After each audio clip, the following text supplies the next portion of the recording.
لو الكل جاهز للتغيير يلا بينا نبدأ الرحلة دي. وده يمكن أهم سؤال بيشغل بال ناس كتير قوي.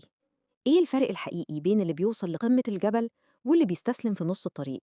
السر على فكرة مش في الموهبة ولا حتى الحظ، لأ، السر في حاجة أبسط وأقوى من كل ده بكتير. بالظبط، هو ده السر. القوة الهادية اللي كتير مننا بيغفل عنها، القدرة على الالتزام بالفعل اليومي بغض النظر عن المزاج أو الظروف عاملة إزاي. دي هي القوة السحرية اللي فعلا بتحول أي حلم لحقيقة ملموسة. طيب، القوة الخارقة دي، قوة الاستمرارية، بتيجي منين؟ المعادلة بسيطة بشكل يدهش. المجهود الصغير اللي بيتكرر كل يوم بيتفوق دايماً على المجهود الضخم اللي بيتعمل مرة كل فين وفين. خلينا نشوف إزاي. خلينا نبص على مثال ده. تفتكروا بعد شهر مين فيهم لياقته هتبقى أحسن؟ طبعاً الشخص اللي استمر كل يوم. القوة مش في حجم المجهود اللي بيتعمل في يوم واحد، لأ، القوة في تكراره المستمر اللي بيبني الزخم وبيعمل فرق حقيقي. تخيلوا معايا بس حجم المعرفة أو المهارات اللي ممكن الواحد يكتسبها بالطريقة دي، سواء بقى في الشغل أو في الدراسة. كل خطوة يومية مهما كانت صغيرة بتبني صرح ضخم على المدى الطويل. هي دي قوة التراكم المذهلة. طيب، لو الاستمرارية بالبساطة دي، ليه مش كل الناس بتلتزم بيها؟ الإجابة إن أكبر عدو بيواجهنا مش الظروف اللي بره، لأ، ده عقلنا نفسه اللي بطبيعته بيميل للراحة والكسل.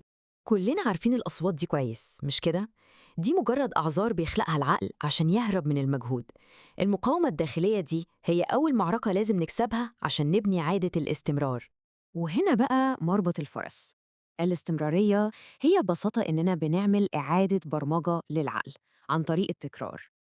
لازم نعلم عقلنا إن الشغل ده قاعدة ثابتة مش اختيار على حسب المزاج. كل مرة بننجز فيها المهمة بنبعت رسالة قوية لعقلنا الباطن، وبنقول له إحنا اللي مسيطرين. طيب، إزاي بقى نتغلب على المقاومة دي بشكل عملي؟ الحل في استراتيجية بسيطة وعبقرية، إننا نبدأ بخطوات صغيرة جدا، صغيرة لدرجة إن الواحد يتكسف يأجلها أصلا. هي دي القاعدة الذهبية. الهدف مش إننا نعمل قفزة خرافية مرة واحدة، لا، الهدف ببساطة إننا نكون أحسن بنسبة 1% بس كل يوم. تخيلوا، مجرد 1%. طب وإيه اللي بيحصل لما الواحد بيتحسن بنسبة 1% يومياً لمدة سنة؟ النتيجة مذهلة، بنكون أفضل 37 مرة من اللي كنا عليه. الرقم ده لوحده بيبين قد إيه قوة التراكم والخطوات اليومية الصغيرة دي خارقة. التشبيه ده بصراحة عبقري وبيوضح الفكرة بالظبط. العادات الصغيرة دي ممكن تبان في الأول إنها مش مؤثرة، لكن مع الوقت بتخترق أقوى العقبات وبتبني زخم قوي بيخلي توقف شبه مستحيل. وهنا بقى بنوصل لنقلة تانية خالص في التفكير. الناس الناجحة مش بتبص على الهدف النهائي وبس، لأ، دي بتركز على بناء نظام يومي يضمن إنهم يوصلوا للهدف ده. ودي النقطة اللي بتفرق فعلا. الهدف هو الواجهة النهائية، النتيجة اللي بنحلم بيها، لكن الهدف لوحده كده من غير طريق نمشي فيه مش هيوصلنا لأي مكان. وده بقى الفرق كله. النظام هو الطريق نفسه، هو مجموعة الأفعال اليومية اللي بتضمن الوصول للهدف. التركيز لازم يكون على بناء نظام من المستحيل يفشل، مش مجرد الحلم بالوصول. ده مثال عملي للشكل النظامي اليومي ممكن يكون عامل إزاي. ولما اليوم يكون متنظم بالطريقة دي، الأسئلة المجهدة زي ها أعمل إيه دلوقتي بتختفي تماماً. كده اليوم بيمشي على مزاجنا مش إحنا اللي بنجري وراه.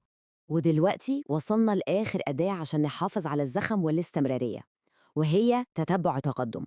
لأن القاعدة بسيطة جدا، اللي ما نقدرش نقيسه عمرنا ما هنقدر نحسنه. الجملة دي هي أساس كل حاجة في التطوير. من غير ما نسجل اللي بنعمله تقدمنا هيفضل مجرد تخمين. التتبع بيحول أفعالنا اليومية دي لبيانات واضحة نقدر نبص عليها ونستفيد منها. بصوا كده على الجدول البسيط ده.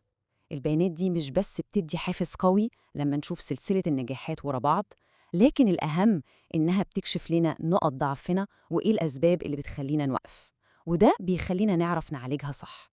طيب، يلا بينا نلخص كل الأدوات العملية دي اللي ممكن نبدأ نستخدمها من النهاردة عشان نبني استمرارية لا تقهر.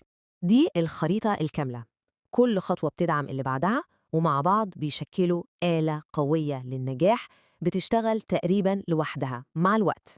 ودي هي الحقيقة المطلقة، خلاصة كل الكلام. النجاح مش حدث بيحصل مرة وخلاص، لكنه نتيجة لمئات القرارات الصغيرة اللي بتتاخد كل يوم والالتزام بيها مهما حصل. هسيبكم مع السؤال ده. المستقبل مش بيتشكل بالقفزات العملاقة، لكن بالخطوات اليومية الصغيرة والمستمرة. فكروا في ده وابدأوا بأصغر خطوة ممكنة النهاردة.